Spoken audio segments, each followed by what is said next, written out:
Oh, hello there, vinyl community. It's Jacob coming to you from the Dallas Open Micer YouTube channel. What I've got for you here in this video is clearance finds, records I've picked up around Dallas in 2025. I've shown you some country clearance finds recently, and now I'm back here with the rest. I've turned off the air conditioning fan for your listening pleasure. For your viewing pleasure, I am, I've removed the sleeves to these records. I'm wearing my prescription readers for the first time and trying to keep them from dancing down my nose. I don't know if I'll need to go in for an adjustment. Filming Rob Walker style on the couch, if I haven't already said it. It's quite comfortable. I've, changed into at-home shorts that I wouldn't wear in public and I wouldn't show on camera, but I'm in my element here. Let's get started. So got Rock and Roll Stage Show, Bill Haley and His Comets. This was a record that somebody wanted $100 for at some point, which was crazy given the condition of this thing. It's completely covered with scratches, but the scratches were light and were worth a gamble, and after cleaning this one up, it just exploded with electrifying sound.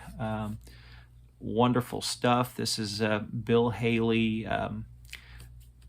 recording for the album, not a collection of hits, but he still had that wave of confidence and momentum going from his hits, and hadn't hit a slump yet. This is worth a listen. Also, if you enjoy a little bit of accordion music in your rock and roll, this could be the album for you. All right, next up, another treat from the clearance. This was probably a VG copy if I was going to sell it fairly, but it plays at a VG plus. Chris Connor sings, nice Black Label Atlantic pressing, a double album of George Gershwin's songbook. It's quite a bit like those Ella Fitzgerald collections, but I do think the musicians on here were quite exciting. We got Milt Jackson appears on here, and so does Ralph Sharon. So Herbie Mann, Ralph Sharon, some good names on here. These Chris Connor records, they keep showing up in the clearance, and if you see them down there, pick them up. They're good. Oh, I got a stack that just moved. Here we got another group that sounds fantastic. Now, don't judge this album by its gravy stain or whatever that is. Wonderful six-eye pressing of Lambert Hendricks Ross sing the Duke Ellington songbook. I still haven't come across a clean copy of that Count Basie album of theirs, but one of these days. Let's see what we got here. Oh, what do I got on the floor? A pile of stuff. We've got Lena Horne singing at the Sands with Living Stereo. Now for some State Department propaganda brought to you by Dave and Iola Brubeck with the help of Lambert Hendricks Ross, Carmen McRae and Louis Armstrong. There's Louis being given the royal treatment there. The lyrical content in most of these is the predictable, hey, we're not perfect over in America, but, we all come together as one to play jazz. But there were some nice cuts on this record. It's worth picking up. Some of my favorite artists. Exotica 2, early 60s repress in mono.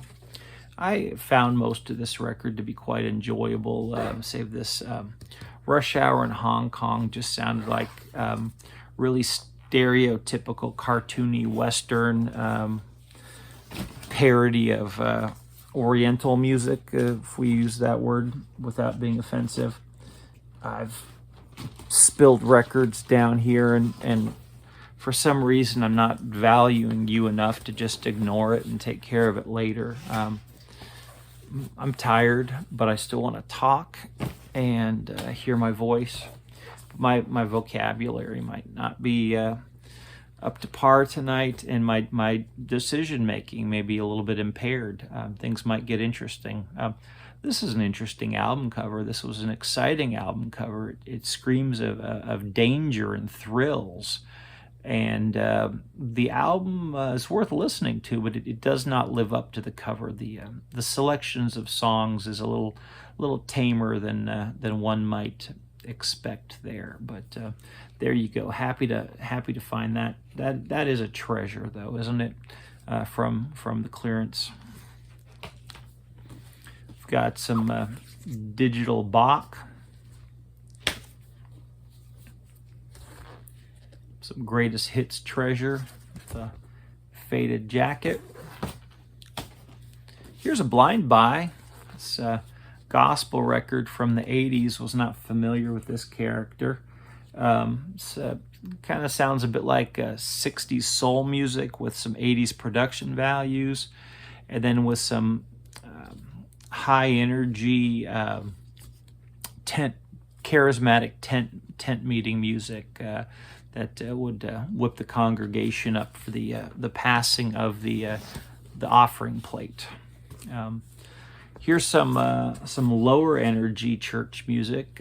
Jimmy Durante on Warner Brothers. It's got the photograph texture that they use for the pebbled textured cover, but it's a repress with the smooth surface. We got Jimmy Durante singing "Down by the Riverside, in the Garden, Precious Lord, He touched me. His eyes on the sparrow, peace in the valley." Some fine. It's a good primer for that gospel genre. Here's a group that I often find in the country section. Not that unsurprising, given that big country often ends up in the country section, but you can tell by the clothes here that this is not a American country band. We've got Bartok, 1960s repress of that classic 50s album with the iconic cover that I have yet to find a great copy of. I'm happy to find that. Got some French people singing on the Angel label. Oh, this is the back cover. There's Nat King Cole at the piano. This is the Turquoise label pressing. Sounds better than my Rainbow label, and much better than my 10-inch pressing of this. Those capital 10 inches, I often find them kind of bubbly and not as good as the 12-inch pressings that came a year or so later. This Liam Clancy on Vanguard. I had high expectations when I picked this up. It's got an appearance by Luke Kelly on The Rocky Road to Dublin, and the vocal delivery on this and the recording and pressing quality from the folks at Vanguard made this quite a gripping listen. Well, here's a record I can't resist picking up every time I see it. In good shape, Lovers Luau, Les Paul, and Mary Ford. Wonderful background listening. And still a feast for your ears if you want to be an intentional listener. Maggie Bell is an artist I learned about from the theme song to the TV show Taggart. And this might remind you a little bit of Janis Joplin, but I prefer this to Janis Joplin. It's some really good stuff. Happy to find that, and it's a promotional DJ copy. I'm reading this backwards on my camera. I haven't done one of these videos in so long. I hope my video's not going to be backwards.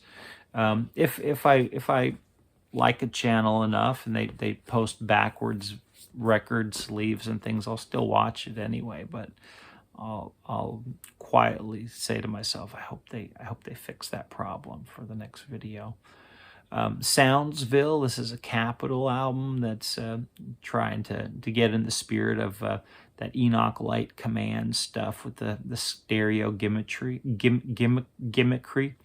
A good fun listen, and I have to say, even though I'm a happily married man, that this blonde lady is quite gorgeous. Oh, we've got more decorative women on here. This is some good, pleasing background music for the bachelor pad or the middle-aged married man living room system. Oh, this Louis Armstrong Best Of is not really his greatest hits. It's a repackaging of that King Oliver album that's shot up in price. I've not yet found a clean enough copy of that to purchase, but this mono copy is quite astounding. Sounds incredible, sounds fresh, and Louis Armstrong, someone that has been a favorite of mine for years, and then listening to this album for the first time, it's kind of like discovering him all over again. So fantastic stuff, and I look forward to the day when I listen to the stereo copy too. There are so many things to look forward to in this lifetime. Here we have an artist I wasn't familiar with. I enjoy listening to Tejano music on the radio, but it's a hard genre for me to digest or process. My high school Spanish is pretty much all gone, and it's hard to find these old records in good shape. So happy to find that one. Here's an old record in good shape. Look at that corner. I'm not a big fan of biopics, but there was some entertaining music on this Red Nichols biopic.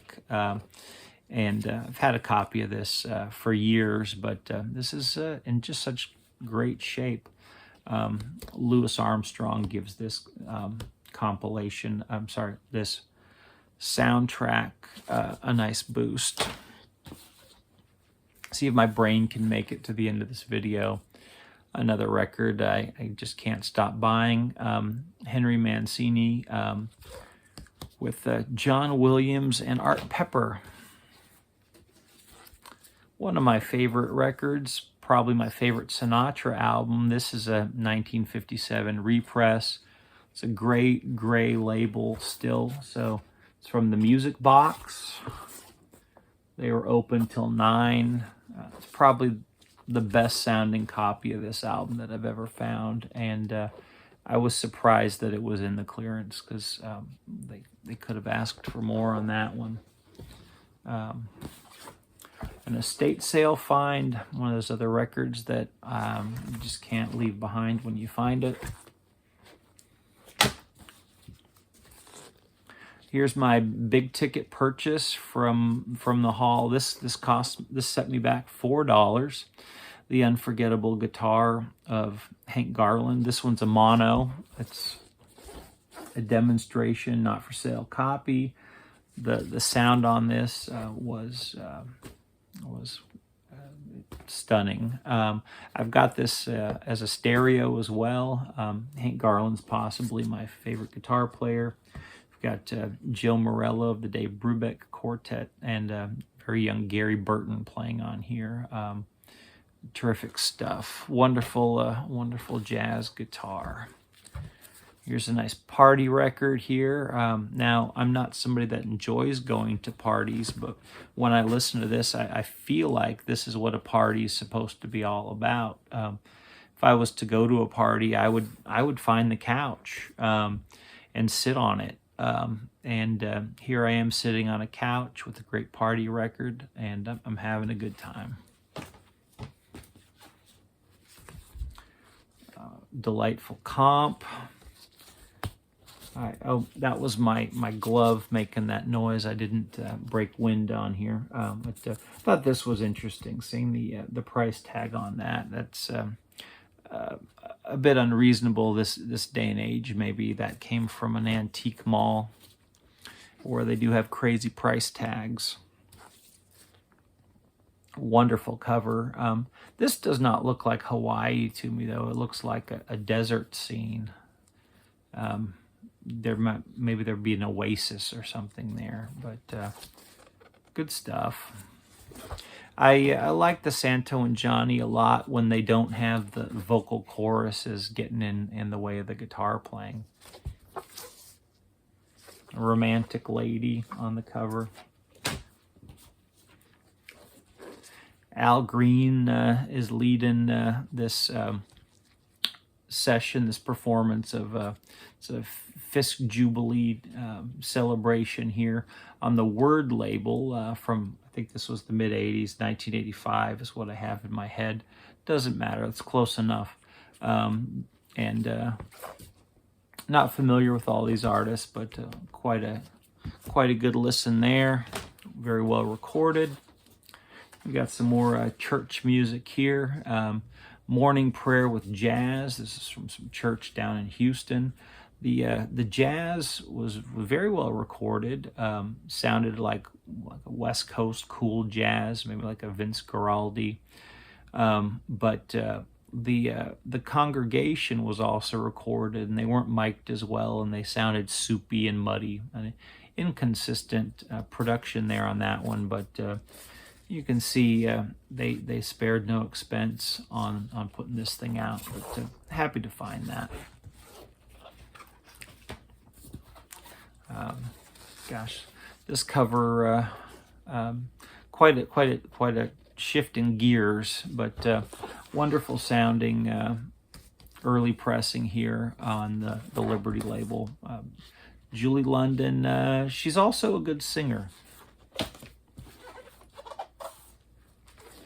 I've been looking for a Sha Na Na album for a while in good shape, but I was not going to pay up for one. I knew that if I was patient, I'd find one in clearance, and I enjoy seeing them on the TV. And this one has what's called the huge.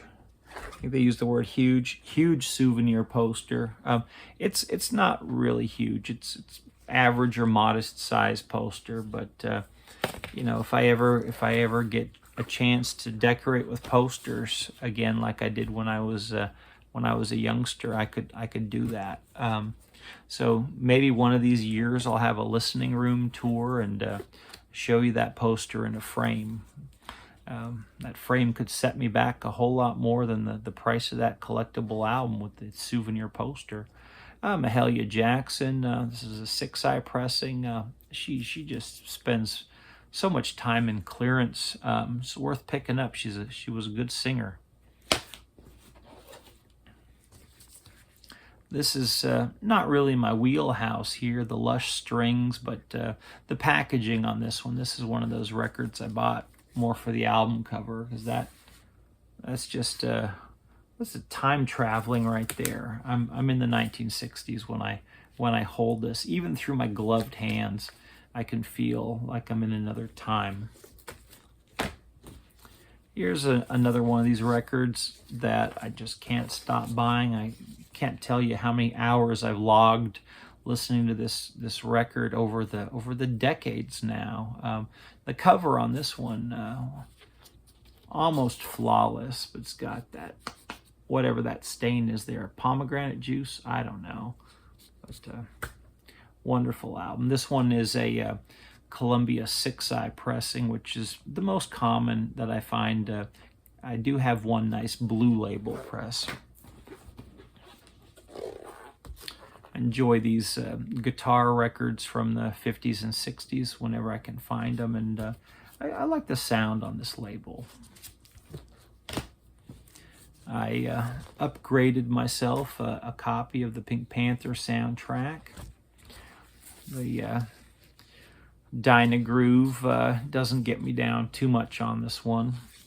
Now, if this video is running a little bit long for you, I've got all these records available to watch as a YouTube short, so you could bail out if you want to. Here we have Carlos Barbosa Lima on the Concord label with liner notes by Joe Beam, playing the music of Joe Beam and Gershwin. You don't see that on the vinyl community every day, do you? Am I tooting my own horn, or just in need of going to bed? I don't know. Got a comp here. I don't know these gentlemen. This is Chess pressing. I have very little pressed by Chess on their blue label vinyl, but it's a nice collection of better rock music. We got But I Do, Clarence Henry, Stay, Maurice Williams. It's got the Book of Love. It's got Chuck Berry on here. It's got Kathy Young. Nice comp. Some oldies.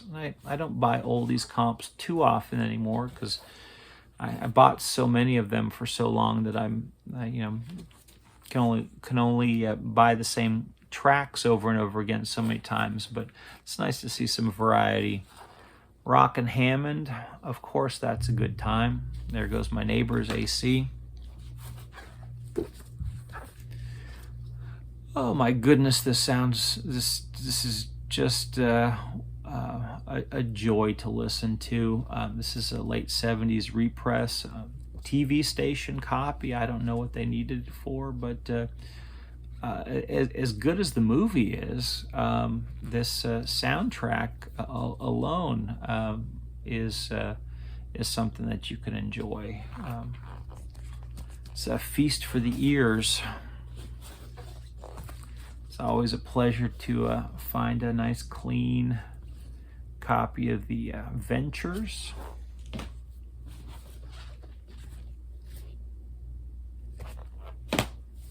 Getting near the end of the show here. I was hoping, I'm losing my touch. Back in my glory days on this channel, I could make a video go for over 45 minutes, but here I'm struggling. I don't think I'm even gonna hit the 30-minute mark. So I'm slipping. This is a Bobby Darin record I've been looking for a clean copy of in the wild for quite some time. He sings one of my favorite tunes from the Great American Songbook on here, Skylark. My final record of the haul. It's got a very rough cover. Look at that. That was that ringware on that budget label, but the music of Duke Ellington. This jumped out at me, B.B. King guest vocal, and B.B. King only records one vocal on here, don't get around much anymore, does it as a straight jazz vocal. It's not particularly bluesy, but well done. And we've got Ben Webster appearing on saxophone on this album. Sounds good. It's a budget label, but well worth picking up, especially when it's in the clearance. Well, that's my time. If you made it to the end here, thank you for watching, and I'll see if I can post a link to an unlisted video. I can show you what what I was up to during my vinyl community sabbatical. I was having more fun than making vinyl community videos, and I know I lead a double life. But well, thanks for sticking around. See you again soon.